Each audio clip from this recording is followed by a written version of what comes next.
hanya menggunakan 2-3 bahan. Jadi jika punya tepung dan air di rumah, teman-teman sudah bisa membuat cemilan simpel yang satu ini. Tekstur luarnya itu renyah, garing, dan bagian dalamnya itu terasa lembut ya. Bahan yang saya gunakan ada 15 sendok makan tepung terigu protein sedang. Untuk bahan tepung ini bisa dicampur juga dengan tepung terigu protein rendah ya, supaya hasilnya lebih renyah dan tahan lama. Bahan berikutnya ada kaldu ayam bubuk, bisa menggunakan merek lain ya. Kemudian 250 ml air bersih. Langkah selanjutnya, rebus air dan tambahkan kaldu ayam bubuknya. Tuang air ke dalam wokpen atau wajan yang anti lengket. Kemudian nyalakan api kompor dengan api sedang saja, dan tambahkan kaldu ayam bubuknya, lalu diaduk sebentar hingga larut. Jika airnya sudah mulai bergelembung seperti ini, ambil tepung terigu dan tuang ke dalam air mendidih seperti ini. Lalu matikan api kompor atau kecilkan dengan api yang paling kecil. Aduk tepung terigu hingga tercampur ke dalam air.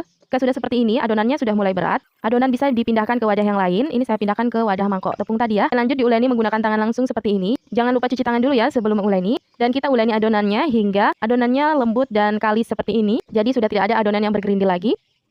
Nah, jika sudah kalis seperti ini, selanjutnya siapkan meja kerja atau alas yang akan kita gunakan untuk mencetak adonan ini. Pertama-tama taburi alas kerja dengan tepung terigu tipis-tipis, lalu ambil sejumput adonan, kemudian dipelintir-pelintir seperti ini atau dipipihkan ya, dibentuk seperti dalam video. Kemudian digulung-gulung menggunakan kedua telapak tangan, seperti ini. Lakukan caranya seperti dalam video, dan lakukan cara ini hingga semua adonan selesai dibentuk.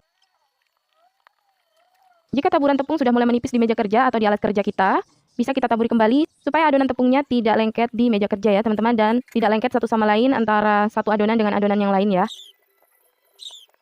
Oke, jika adonan sudah selesai semua dibentuk seperti ini, kita langsung saja siapkan wajan dan minyak goreng secukupnya di atas kompor. Lalu kita panaskan dengan api sedang saja. Dan sebelum dimasukkan adonannya, kita pastikan minyak benar-benar panas ya. Dan jika minyaknya sudah benar-benar panas, langsung tuangkan saja adonan ke dalam minyak goreng. Secukupnya saja sesuai dengan banyaknya minyak goreng yang digunakan ya. Dan goreng adonan dengan api sedang saja hingga warnanya berubah menjadi kuning keemasan.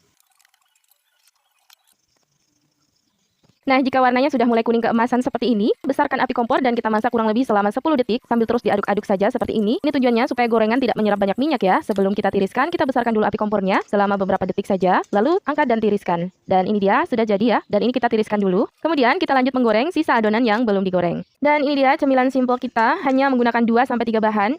Jadi jika punya tepung dan air di rumah, teman-teman sudah bisa membuat cemilan simpel yang satu ini. Tekstur luarnya itu renyah, garing, dan bagian dalamnya itu terasa lembut ya, karena kita menggunakan tepung protein sedang. Kalau kita menggunakan tepung protein rendah, nanti hasilnya bisa crispy luar dan dalam.